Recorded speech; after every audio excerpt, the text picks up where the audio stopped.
가정에서 예배드리시는 모든 분들이 주의 사랑이 함께 하시기를 주의 이름으로 축원합니다. 2026년이 시작은 됐는데 2026년이 어떻게 될까 아주 밝게 희망적으로 보는 사람보다는 어둡게 보는 사람이 더 많더라고요. 왜 그런가 그랬더니 2025년의 성적표가 그렇게 좋지 않아요. GDP 국민 총 생산 순위를 쭉 봤을 때 우리나라가 70년대는 한 30위권이었답니다. 전 세계에서. 그랬던 것이 이제 점점 쫙 올라가 가지고 2020년경에 세계 7위까지 올라갔었다네요. 물론 통계 어떻게 내느냐에 따라서 조금씩 다르긴 합니다만은 한 저 정도까지 올라갔다가 쭉 떨어지고 있어서 2015년에는 13위나 14위 정도 하지 않겠냐. 그리고 2026년에는 더 떨어지지 않겠냐. 이렇게 보는 분석들이 많이 있는 걸 제가 봤어요. 경제적으로 그렇게 희망적이지는 않다. 그렇다고 우리나라가 못 사는 나라가 아닙니다. 전 세계에 있는 나라들 중에 굉장히 잘 사는 상위 10% 안에 들어가는 어마어마하게 돈이 많은 나라가 대한민국이거든요. 근데 이게 분배 과정에 조금 문제가 생기다 보니까 지니 개수라고 그러죠. 불평등 지수를 따져봤을 때는 세계 탑 클래스랍니다. 돈은 많은데 고르게 분배가 안 된 나라 중에 탑 클래스인데 이게 특별히 연령층으로 더 세분해서 보니까 고령층이 되면 연세 드신 분들의 빈부차가 어마어마하게 커진답니다. 있는 사람과 없는 사람의 차이가 엄청나게 커지고 또 이렇게 보시는 대로 청년층과 고령층의 차이가 커지게 되고 뭐 이런 일이 좀 있어서 분배가 좀 너무 잘못된 나라이기 때문에 더 불행한 게 아니냐. 요즘에 청년들 대학 졸업하고 취직하잖아요. 취직할 때 이게 취직이 참 어렵답니다. 기업들에서 청년들을 뽑지를 않아. 신규 사원 채용이 너무 줄어들어가고 있고 거기다가 어쩌다 뽑아도 경력 사원이다 보니까 인류대학을 졸업해도 취직할 확률이 많지 않아가지고 작년에 청년 취업률이 60%였답니다. 대학 졸업생들 중에. 그렇게 어려워지고 취업이 힘들어지다 보니까 청년들 실업자 수가 어마어마하게 늘어나는데 어떤 통계는 160만 명까지 보는 데가 있더라고요. 이렇게 살다 보니까 삶의 만족 지수도 점점 떨어져 가게 되죠. 다음 페이지 보시면 삶의 만족도가 2021년 22년 기준으로 6.06점인데 이게 OECD 평균 6.69점에 한참 모자라기도 하지만 우리나라가 이렇게 경제 수준에 비해서 행복한 나라는 아니다고 하는 게 대부분 사람들의 평가이고요. 그러다 보니까 행복 지수가 147개 나라 중에 58위 정도인데 OECD만 따로 놓고 봤을 때는 거의 바닥권이랍니다. 잘 사는 나라들 중에서는 아주 불행한 나라가 되어가고 있다. 다음 통계도 보시면 청소년 건강지표라는 건 뭐냐면 우리나라 초등학생들, 중학생, 고등학생들이 약을 얼마나 먹느냐에 대한 통계예요. 이 약을 먹는 특별히 정신적 치료를 위해서 신경안정제를 포함해가지고 이런 정신과에 관계된 약을 먹는 학생들의 비율이요. 2020년에서 2024년 사이에 50%가 증가했답니다. 우리 교회 자녀들도 이런 약을 먹을 만한 애들이 있기 때문에 부모님들이 기도 모임을 가지자고 그러는 거거든요. 여러분 10대 아이들 ADHD라고 그러죠. 집중이 전혀 안 되고 산만한 병 있잖아요. 이런 아이들이 점점 늘어나는데 3년 새 2배 정도가 늘어났답니다. 이게 왜 이렇게 자꾸 불행한 숫자들이 늘어나느냐면 어렸을 때 놀아야 되거든요. 공 갖고 같이 놀으면서 집단성을 키워나갈 수 있어야 되고 운동을 같이 하면서 더불어 사는 사회를 만들어가야 되는데 게임만 하고 앉아있고 혼자 공부하고 이러다 보니까 이런 주의력 결핍에 대한 병이 증가하는 속도가 굉장히 빠르답니다. 이런 거 없애려면 놀아야 돼요. 엄마 아버지랑 같이 놀고 애들끼리 같이 놀고 이 운동이라는 게 굉장히 중요하고 공 갖고 노는 게 중요한 건데 이런 걸 요즘에 거의 안 하고 있잖아요. 그러다 보니까 환자가 점점 늘어나는 아주 행복하지 않은 나라가 되어가고 있다. 그러다 보니까 자살자들이 너무 늘어나가지고 우리나라 자살자 수는 몇 년째 세계 1위입니다. 2위와의 격차가 점점 벌어져. 우리는 이렇게 예수 믿고 행복하게 소망을 가지고 잘 살지만 절망 속에 빠진 사람들이 너무 많아서 1년에 36.5명, 36.7명 이게 우리나라 평균 자살수 하루에 죽는 사람들 숫자가 그랬는데 2024년에 40명 선을 넘어가기 시작했답니다. 우리 주변에 그런 사람이 없고 우리가 그러지 않아서 이 불행한 세계를 잘 모르고 있는 거지 대한민국은 점점 어둠 속으로 들어가고 있다. 자, 8번째 통계를 보시면 가정폭력이라는 게 늘어나고 있는 거 아세요? 이 여성 중심의 사회가 되어갔습니다. 여성 중심의 사회가 되다 보니까 남자들이 다 밀려나. 그 남자들이 자꾸 밀리고 살다 보니까 이게 분노가 점점 커진다는 거예요. 화가 많이 나. 이 화를 어디 폭발할 데가 없는 게 전국에 CCTV가 있어. 어디 가서 엄마 집에 따라 다 걸려. CCTV가 없는 데가 어디예요? 가정에 CCTV가 없어. 그 교회도 CCTV가 다 있다고. 그러다 보니까 가정에서 폭력성이 드러나기 시작한다는 거야. 그래서 전국의 통계를 보니까 경기도민들이 제일 많다네. 이 경기도민들도 하면 서울특별 시민이고 그다음에 부산광역시가 있대. 이런 사람들이 폭력이 점점 늘어나고 있는 추세에 있다고 그러니까. 근데 참 묘한 일은요. 옛날에는요 일방적으로 남자가 여자를 폭력했던 시대였다면 지금은 쌍방이랍니다. 요즘에 뉴스에 들어보잖아요. 남편 죽인 여자들 얘기가 심심찮게 나와. 대개 언제 죽여요? 잠잘 때 죽인대. 그래서 꼭 따로 주무실 때 이렇게 문을 꼭 잠고 주무시라고.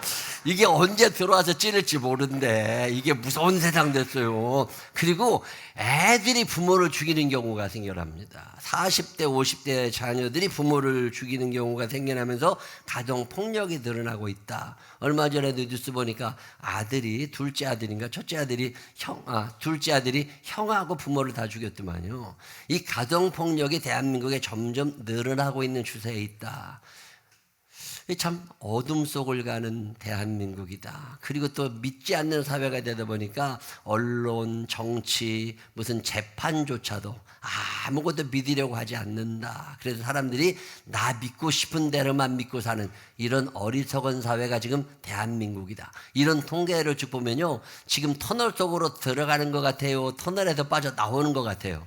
터널 속으로 들어가는 것 같잖아요. 자, 이 어둠의 시대를 우리가 어떻게 살아가야 될 거냐. 오늘 누가복음 22장에 예수님이 그 말씀을 하십니다. 이 어둠의 시대를 잘 살아가는 방법은 빛 대신 예수님께로 나오는 사람들이 되시기를 바랍니다. 우리가 아무리 어렵다 그래도요 잘 되는 경우가 너무 많습니다. 오늘 아까 광고 시간에 제가 일부 예배 따른 광고했는데 우리 교회 교인들이 2025년 다 돌아보니까 아주 잘된 사람들이 참 많고, 오늘 주보에 아까 광고를 못했는데 우리 김기수 장로님도 회사에서 부사장으로 승진을 또 하셨더라고. 박수 아까 안 쳤네. 박수 한번 쳐주세요. 깜빡했어. 하나님의 일에 열심히 내시는 분들이 그렇게 잘 되고, 이렇게 어둠 속으로 들어가는 세상의 흐름은 그렇지만 나까지 빨려 들어갈 필요는 없는 거잖아요. 이거 어떻게 하면 되느냐면 빛 되신 예수님께로 나오게 되시기를 바랍니다. 그분이 빛이시니까 베드로가 주는 그리스도시요 살아계신 하나님의 아들이시니이다. 하나님이 땅에 오셔서 빛이 있으라 혼돈과 공허와 어둠에 이렇게 빠져가는 세상에 빛이 있으라 말씀하실 때 빛을 만드신 그분이 우리의 아버지신 거잖아요. 그분의 아들 예수 그리스도 이 땅에 오셔서 뭐라고 그러세요? 내가 빛이라고. 그러면 그분 앞에 가면 빛도 비추어 주시지만 그 빛을 내가 받으니까 나도 반사체처럼 내 주변을 밝게 할 수 있는 거잖아요. 어둠의 시대를 살아가지만 예수님께로 나올 수 있는 용기의 사람들이 되시기를 주의 이름으로 축원합니다. 사도 요한도 세례 요한도 다 이 얘기하는데, 세례 요한이 요한복음 1장 29절에 뭐라고 그래요? 예수님이 우리의 모든 죄를 짊어지시고 돌아가시는 하나님의 어린 양인 거다. 근데 그분 앞에 우리가 용서받을 수 있는 거고 그분으로 인하여 힘을 얻을 수 있는 거다. 2026년 어두워지는 세상을 살아가는 것 맞아요. 힘들다는 통계들도 많이 나옵니다. 그래도 걱정하지 말라는 거예요. 왜? 세상 사람들은 어둠을 향하여 계속 어둠인지도 모르고 끌려가겠지만 우리는 어둠이 어둠인 걸 알려주시면서 너네는 이쪽으로 가야 돼. 그리고 말씀하시는 예수님이 우리 안에 계시잖아요. 이 예수님 따라서 빛으로 나갈 수 있는 용기 있는 사람들이 되시기를 바랍니다. 자꾸 나오라고.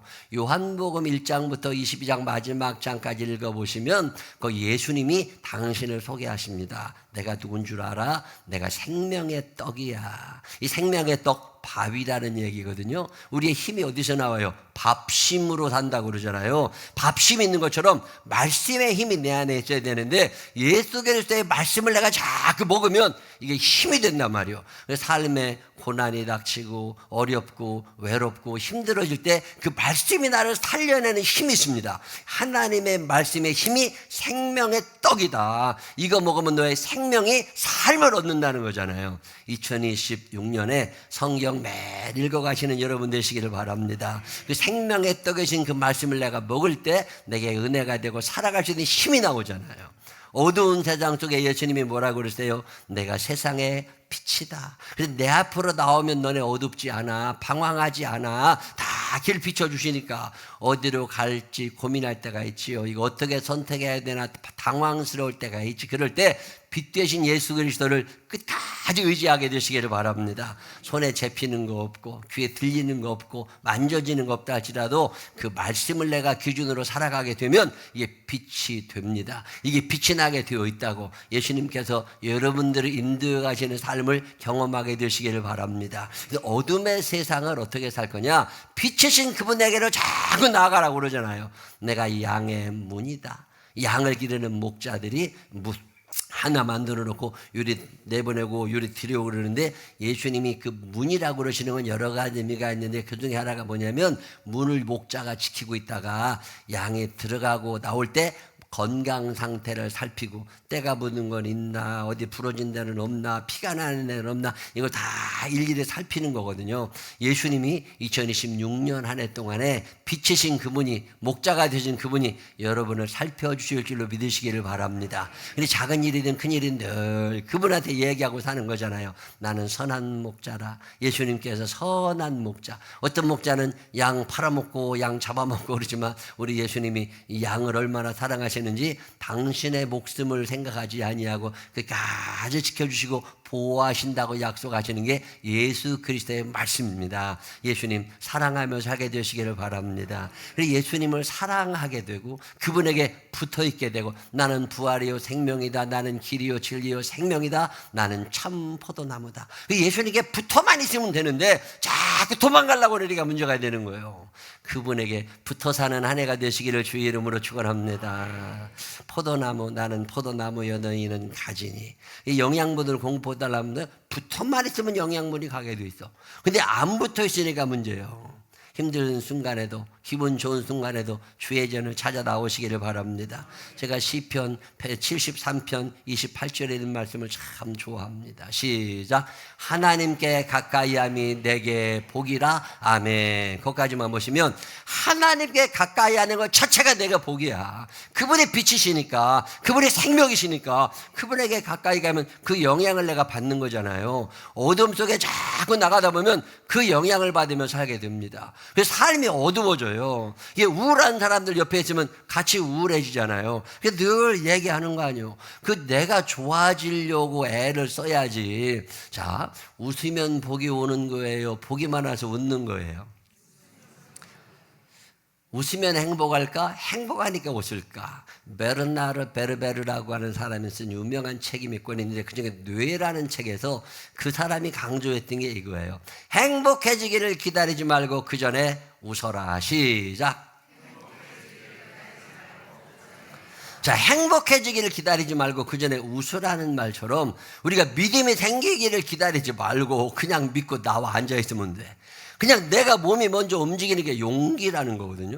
하나님께로 나오라고 저녁 기도회도 만들고 새벽 기도회도 만들고 가까이 오라고. 왜? 신명기 4장 4절에 아주 유명한 말씀이 거기 있습니다. 한번 읽어봅니다. 시작. 오직 너희 하나님 여호와께 붙어 떠나지 않은 너희는 오늘까지 다 생존하였느니라. 제가 옛날에 교회 개척하고 전도사 생활하면서 조그만 미자리 교회 전도사 생활하고 있을 때 어떻게 하면 교회가 어떻게 하면 우리 교인들이 좀 잘 살 수 있고 그런 고민하며 기도할 때 신명기 4장 4절 말씀이 제게 크게 다가왔던 때가 있습니다. 방법이 뭐예요? 붙어만 있으면 된다는 거잖아. 하나님께 붙어만 있으면 그분이 책임진다는 거잖아요. 그분 앞에 나오는 사람들이 되시기를 바랍니다. 너 예수께 조용히 나가 내 마음을 쏟아놓고 2025년 연말에 축복 기도를 가정마다 다 기도하면서 얘기해보면 많이 힘들었다는 시대를 살아갔지만 지나 보니까 참 행복하고 잘 되신 분들도 꽤 많이 있더라고. 얼마나 감사했나 몰라. 하나님이 여러분을 붙잡아주고 계심을 믿으시기를 바랍니다. 자, 어떤 사람을 하나님이 붙잡으셔요? 그분 앞에 딱 붙어 있어야 된다는 거잖아요. 떨어지면 안 된다니까. 하나님 놓치지 않으시기를 바랍니다. 어두운 시대를 살아가지만 붙어 있어야 돼. 이거 용기가 필요합니다. 두려움이 안 생기는 게 중요한 게 아니라 두려움을 이길 수 있는 자, 괴테라고 하는 사람의 유명한 말입니다. 시작. 용기는 두려움이 없는 상태를 말하는 것이 아니라 두렵지만 계속 나아가는 것을 말한다. 자, 세상이 어두워져. 그건 맞는 얘기요. 어둡지만 어두우니까 나 못 가. 이게 아니라 빛이신 그분의 인도하심을 따라 내가 가는 그 길 주님이 함께 하시니까 이게 밝아질 거야 라는 믿음을 가지고 나가라는 거잖아요. 움츠러들지 말고 앞으로 뻗어나가는 한 해가 되시기를 주의 이름으로 축원합니다. 그래서 미리미리 준비도 잘 하라는 거고. 자, 이 어둠의 시대를 어떻게 살까? 오늘 누가복음 22장에서 말씀하시는 거 여러 가지가 있는데 그중에 첫째는 어디로 가라고요? 빛이신 예수님께로 나아가게 되시기를 바랍니다. 교회 나오는 횟수도 좀 늘리시고 예배 드리는 횟수도 늘려가고 성경도 읽고 기도도 하고 믿음의 사람들도 만나고 그러면서 자꾸 그분 앞에 나아가 그분에게 붙어 있을 때 역사가 일어나는 거예요. 이 귀한 역사가 2026년에 여러분에게 있게 되시기를 주의 이름으로 축원합니다. 이 어둠의 시대를 어떻게 살 거냐? 예수님께서 두 번째 하시는 말씀은 뭐냐면 악한 세상이라고 그래서 너까지 악해지지 말라는 거예요. 세상 사람들은 악하게 살아. 그러다가 지옥 가고 마는 거예요. 너까지 그렇게 악하게 살지 말으라.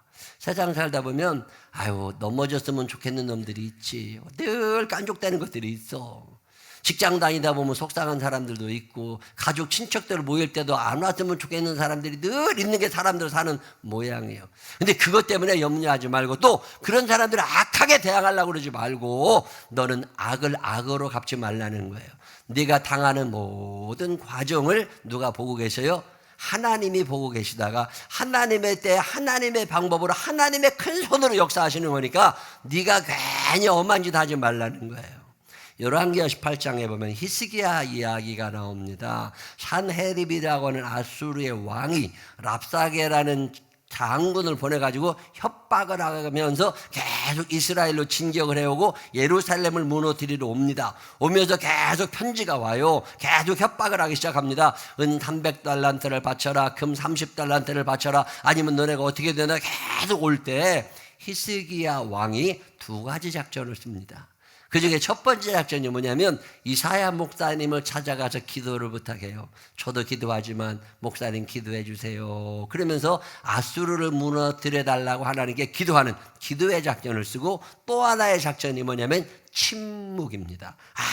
아무한테도 얘기하지 말고 불만도 이야기하지 말고 겁나는 얘기 전하지도 말고 그냥 입 다물고 있어. 그러면 하나님이 하시는 위대한 일을 보게 될 거야. 절대로 악한 사람에게 악하게 대항하지 마라. 그러면서 18장 36절 한번 읽어보겠습니다. 거기 시작.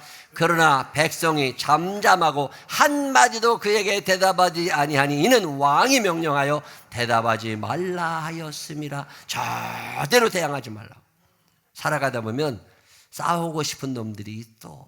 그런 거 절대 대항하지 말고 악을 키워나가지 않으시기를 바랍니다. 오늘 성경에 보면 예수님을 잡으려고 군인들이 막 오고 막 칼을 휘두르고 그럴 때 제자들이 우리 같이 싸워야 되는 거 아닙니까? 근데 예수님이 뭐라고 그러세요? 절대 그렇게 하지 마라. 우리가 할 수 있는 역할은 선한 역할이고 사랑하는 역할이야. 그 적군이 귀가 하나 잘린 사람이 나오니까 그 귀를 치료해 주시는 예수님의 이야기가 오늘 본문의 이야기예요. 악한 사람들이 넘어질 때 그들을 위로할 수 있는 사랑의 사람들이 되시기를 바랍니다. 우리를 괴롭히는 것들이 있다니까 이게 내가 손해봐야 저는 목회 초기부터 제가 저 아파트 상가에서 개척하고 그러고 있을 때 때로 아주 괴롭히고 우습게 하는 사람이 무시하고 막 이러는 사람들이 있었거든요. 근데 그럴 때 속상하지. 근데 그럴 때 내게 큰 힘이 되었던 말씀이 시편 109편에 있는 말씀입니다. 자, 2절 한번 읽어볼까요? 그들이 악한 입과 거짓된 입을 열어 나를 치며 속이는 혀로 내게 말하며 3절 또 미워하는 말로 나를 두르고 까닭 없이 나를 공격하였음이니이다. 이유도 없는데 자꾸만 그럴 때 4절에 이렇게 고백합니다. 시작. 나는 사랑하나 그들은 도리어 나를 대적하니 나는 기도할 뿐이다. 내게 주어진 역할은 이거구나. 나는 사랑하나 도리어 저들은 나를 대적하지만 내가 같이 악을 악으로 갚지 아니하고 선한 마음을 품고 그들을 위하여 기도하며 살 거다. 이 고백이 그때 저한테 참 큰 힘이 되고 위로가 됐어요. 그래, 하나님께서 내게 주시는 역할은 착한 역할이지 악한 역할이 아니야. 2026년에 착한 역할을 감당하게 되시기를 바랍니다. 남이 어려울 때 내가 희생하고 도와주는 인생을 살아야지 그 사람들 끌어내리는 자리에 있으면 절대 안 된다는 거예요. 고디바 초콜릿 알아요, 몰라요? 고디바 초콜릿 먹어본 사람 손 한번 들어봐요. 손 내려봐요. 공항에 가시면 고디바 초콜릿이 공항마다 큰 공항에는 다 있어. 고디바 다 써 있어. 이 벨기에에 초콜릿 만드는 회사 이름이 고디바고 그 회사에서 만든 대표적인 초콜릿이 고디바예요. 내 입맛에는 잘 안 맞아. 근데 하여튼 많이 팔리는 초콜릿인데 이 고디바가 사람 이름이라는 거 아세요? 고디바라는 건 여자의 이름입니다. 이 여자는 누구냐면 영국의 11세기에 영주들 있잖아요. 우리나라로 말하면 군수 뭐 이런 것처럼 어떤 큰 지역을 혼자 다 가지고 거기서 이제 소작 시켜놓고 세금을 받아서 살던 영주들이 있거든요. 군사적인 힘을 가진 사람들이죠. 이 영주의 부인 이름이 고디바입니다. 이 영주가 세금을 얼마나 많이 걷는지 백성들이 너무 힘들어지게 된 거야. 근데 고디바라고 하는 여자가 예수를 믿게 됐습니다. 예수를 믿고 열심히 살다 보니까 남편이 지옥 가기 따갈맞게 생겼던. 그게 남편한테 그러지 말라고 얘기를 해도 안 듣잖아. 어느 날 남편이 없어져서 알아보면 너네 집에 가서 세금 안 바친다고 소 뺏어 갖고 오고 돼지 뺏어 갖고 오고 양 뺏어 갖고 오고 자기 집에는 막 넘쳐나는데 나가보면 백성들은 너무 힘들게 살아. 그러니까 이 고디바가 몰래 가가지고서 자기 집에 있는 거를 백성들한테 나눠주고 풀어주고 옷도 갖다 주고 목걸이도 갖다 주고 돈도 갖다 주고 다 나눠주고 살다 보니까 인기가 너무 좋아지고 존경받는 여자가 된 거예요. 근데 그것도 한두 번이지 남편이 너무 그러니까 그래서 남편에게 얘기를 합니다. 절대로 그러지 말라고, 하나님한테 혼난다고, 인심 잃으면 안 되는 거라고, 그렇게 살면 안 된다고 얘기를 그렇게 많이 하면서 세금을 깎아주라고, 이렇게 되면 백성도 다 죽는다고. 그랬더니 이 고디바의 남편이 하도 여자가 뭐라 그러니까 어느 날 무슨 얘기를 하느냐면, 만약에 네가 홀딱 다 벗고 속옷까지 다 벗고 말을 타고 내가 다스리는 땅을 한 바퀴 다 돌아올 용기가 있으면 내가 세금 깎아줄게. 그 당시에 만약에 우리나라로 말하면 영부인이 홀딱 벗고 말 타고서 전국을 돌아다닌다고 창피해서 고개 들고 어떻게 돌아다녀. 그러니까 이게 안 되는 일이지. 근데 그 얘기를 들은 고디바가 고민을 합니다. 이거 내가 진짜 이렇게 다녀서 세금만 낮춰줄 수 있다면 내가 평생 창피하게 살면 어때? 부끄러움 당하면 어때? 백성들만 편하면 되지. 그런 마음이 들어가지고요. 진짜 어느 날 말을 타고 나가겠다고 얘기를 한 거예요. 그랬더니 사람들이 막 웅성웅성대기를 시작했죠. 성 밖에 있는 사람들이. 진짜 그 시간에 듣더니 이 고디바라는 이 영부인쯤 되는 사람이 홀딱 벗고서 아무것도 안 입고 말에 타서 말을 타고 그 동네를 그 영지를 쫙 도는데, 그때 고디바 이 영부인이 이 동네를 돌아다닌다는 소문이 나니까, 내일 나온다는 소문이 나니까 마을 사람들이 서로 얘기를 합니다. 우리한테 그렇게 선하게 하신 분 우리가 부끄럽게 할 필요 없다. 내일 몇 시부터 몇 시까지는 아무도 나오지 말고, 농사도 지러 가지 말고, 말 먹이도 주지 말고, 다 문 닫고 커튼도 다 닫고 아무도 보지 말아라. 그래가지고 고디바가 말을 타고 성문을 열고 영주의 집에서 나와서 한 바퀴를 다 도는 그 몇 시간 동안 한 사람도 다니질 않은 거예요. 다 끝나고 왔더니 이제 그 남편이 세금을 낮춰줘야 돼, 안 낮춰줘야 돼요? 낮춰줘야 되잖아. 근데 낮춰주기로 결심을 하고 세금이 낮아지는데 그 돌아다닐 때 진짜 아무도 안 봤을까? 꼭 보고 싶은 놈이 하나 있었겠지. 양복점에서 일하고 있는 톰이라고 하는 사람이 그걸 보고 싶어가지고 다 문 닫고 집에 들어가 있는데 혼자 남아가지고 커튼을 제끼고서 고디바를 뚫어지게 쳐다봤대요. 근데 그 역사 이야기를 보면 그 톰이 나중에 시각장애인이 됩니다. 장님이 되는데 그 이야기에서 나온 말이 피핑톰이라고 하는 영어 단어예요. 이 피핑톰이라는 단어는 성적인 호기심으로 남을 훔쳐보는 사람들을 일컫는 말이에요. 관음증 환자라는 뜻도 있습니다. 피핑톰이라고 그래요. 이게 고디바라는 여인의 이야기에서 나와요. 이것을 저 목동교에 계신 목사님이 뭐라고 표현하느냐면 벌거벗은 힘이라고 표현하더라고. 그 벌거벗은 힘, 다 감추고 사는 시대에 벌거벗은 힘으로 그 사람들을 행복하게 해줬다는 거예요. 그리고 십자가에 달리신 예수 그리스도의 이야기를 하면서 그 십자가에 달리신 예수 그리스도 그분이 벌거벗은 힘으로 우리를 구원하셨다는 거거든요. 이 어둠의 시대를 어떻게 살아갈 거냐는 거예요. 희생하고 손해보고 내가 억울한 일을 당할지언정 남을 공격하지 않으려고 하는 마음, 이 마음을 예수님께서 소중히 생각하시고 그 원수는 그분이 갚으시는 거예요. 여러분, 악한 세계를 살아갑니다. 어두워지는 세계를 살아가지만 거기에 같이 빨려들지 말고 악을 악으로 대항하려고 하지 말고 선으로 착함으로 그들을 이겨낼 수 있는 믿음의 삶을 살게 되시기를 주의 이름으로 축원합니다. 2026년 어떻게 살까? 더 큰 사랑을, 예수님이 더 큰 사랑을 얘기하시는 거잖아요.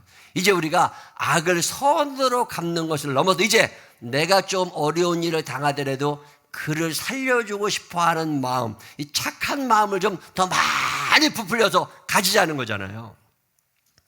이기려고 하는 세상에 지려고 하는 사람들, 정복하려고 하는 세상에 섬기려는 사람들, 그게 힘이고 그게 벌거벗은 힘이라는 거잖아요. 미국 대통령 중에 아이젠하워는 전쟁 영웅입니다. 전쟁 영웅이었다가 대통령이 된 사람이잖아요. 군사를 쓸 줄 아는 사람이야. 이 사람이 대통령 재임 시절에 무슨 일이 있었느냐면 백인 흑인의 갈등이 서서히 누그러지고 있을 때 얘기는 하지만 그래도 흑인들이 학교 오는 게 싫었어요. 그래서 흑인 초등학생들이 백인 학교에 와서 공부하는 게 싫으니까 못 들어오게 하는 일들이 자주 있었다고. 그럴 때마다 경찰이 동원되고 군인들이 동원되고 막 잡고 이래야 되는데 이게 마땅한 대책을 못 세우고 있던 어느 날 집무실에 있는데 또 보고가 들어왔대요. 아칸소주에서 백인들이 많이 다니는 학교에 흑인 초등학생 아이 하나가 학교로 가려고 그랬더니 백인 부모들이 와서 다 맞고서 걔를 학교에 안 들여보내준 거야. 이 얘기가 이제 뉴스로 막 나오기 시작하니까 아이젠하워가 어떻게 해요? 그 학교를 가잖아요. 그 학교를 가가지고서 그 애기를, 초등학생 애를 붙잡고 너 학교 진짜 가고 싶으냐? 예, 제가 학교를 가고 싶습니다. 그러면 나랑 같이 가자. 그래가지고 아이젠하워가 아이의 손을 잡고 초등학교 교문을 향해 갑니다. 그 교문에 누가 있어요? 애 못 들어오게 하는 백인들이 쭉 막아서고 있을 때 아이젠하워가 이 아이를 데리고 이 교문을 들어가려고 그러니까 카메라들이 얼마나 많아. 쫙. 그 백인들이 길을 비켜주기 시작합니다.